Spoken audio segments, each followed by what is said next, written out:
Good morning, good afternoon, and good evening. Welcome to BTC-TV Channel 13. This is Scribbler, a portal to fiction, and I'm your host, Ben Woestenburg. That's still a long introduction, isn't it?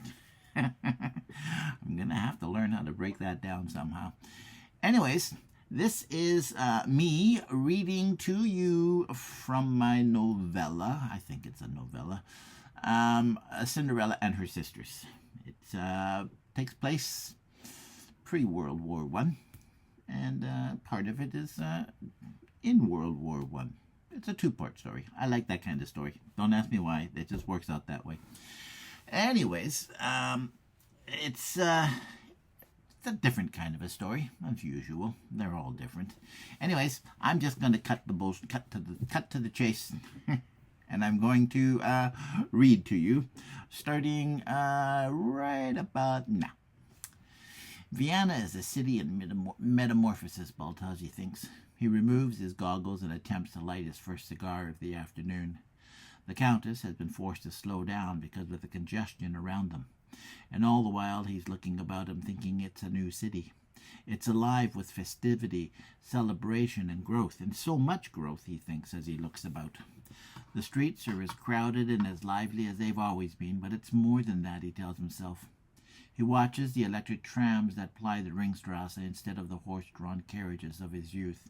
And when he sees a few of the older, more reliable carriages plodding the streets, he feels a sense of nostalgia welling up in his breast.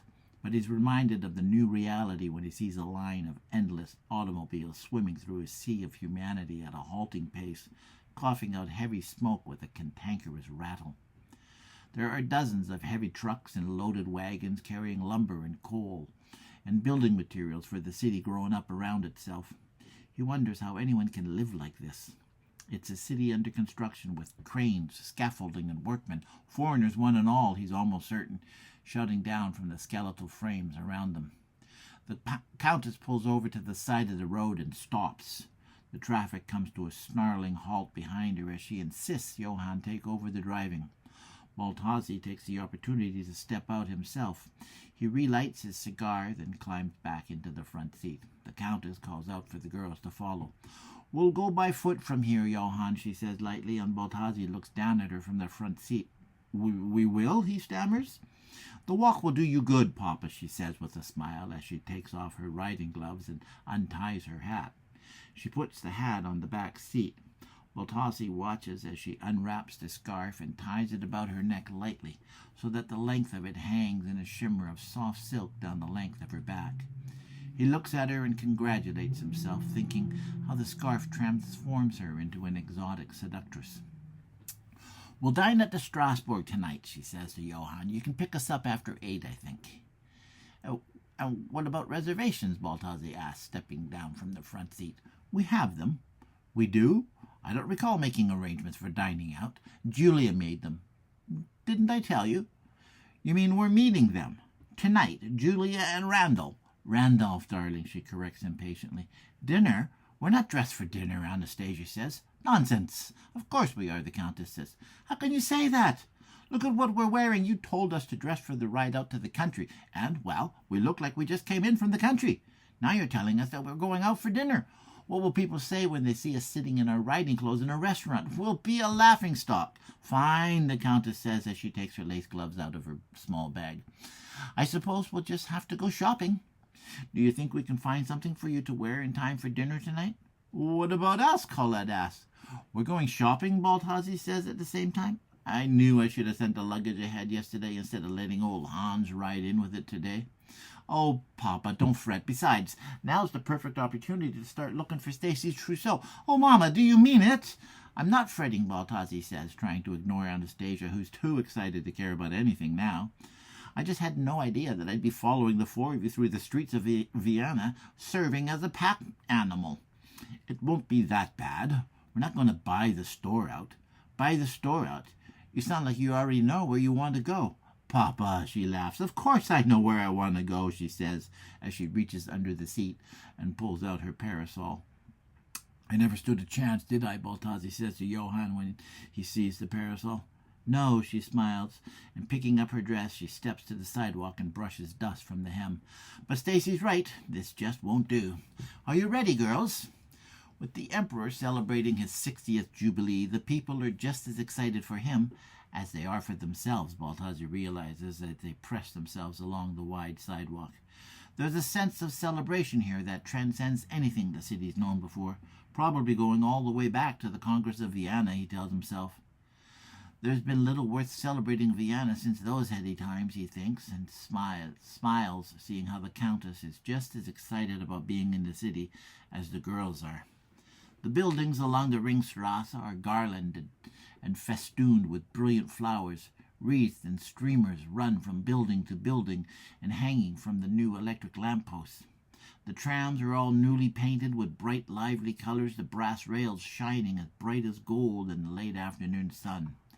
There are flowers in every shop window as flags flutter in the warm spring air and the distant sound of bands play in the parks. The Countess says there are parades in the street every day and sometimes twice a day, and Colette asks her how she knows that, to which the Countess responds that Lady Pritchard has written to her 6 times over the last month. This is all the earmarkings of a planned afternoon, Baltazar tells himself as he falls in behind the girls and lets them drift ahead. A regatta of smaller ships are lined up on the Donau Canal. Magnificent pleasure yachts that lay hove to beside rusted merchant ships, and Baltazar recognizes the Kaiser's personal yacht, Meteor, while on the Danube itself, German, French, and English dreadnought-class battleships, destroyers, cruisers, and various other crafts have made their way up from the Black Sea, where they once lay at anchor, and now belch out thick clouds of black smoke like an assembly of old men meeting over lunch. Baltazar lived in Vienna for most of his life, but now it strikes him as something like a fairy tale kingdom.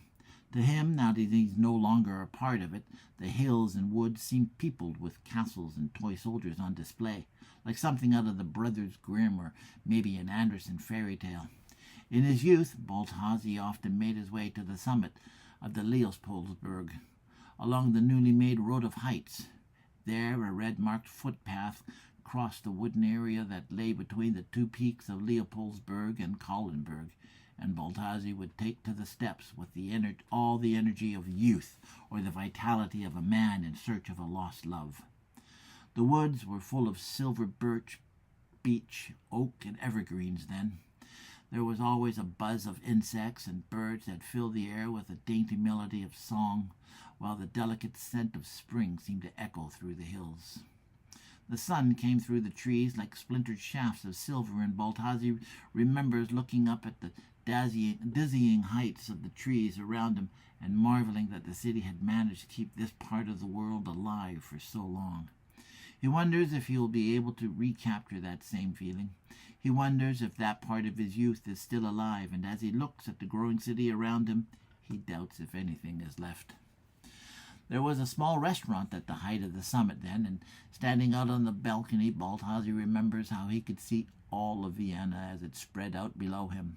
It was a spectacular view, and he remembers seeing the church of St. Stephen with its Gothic steeples rising up in the distance, looking gold and green beside the ornate buildings of the Ringstrasse.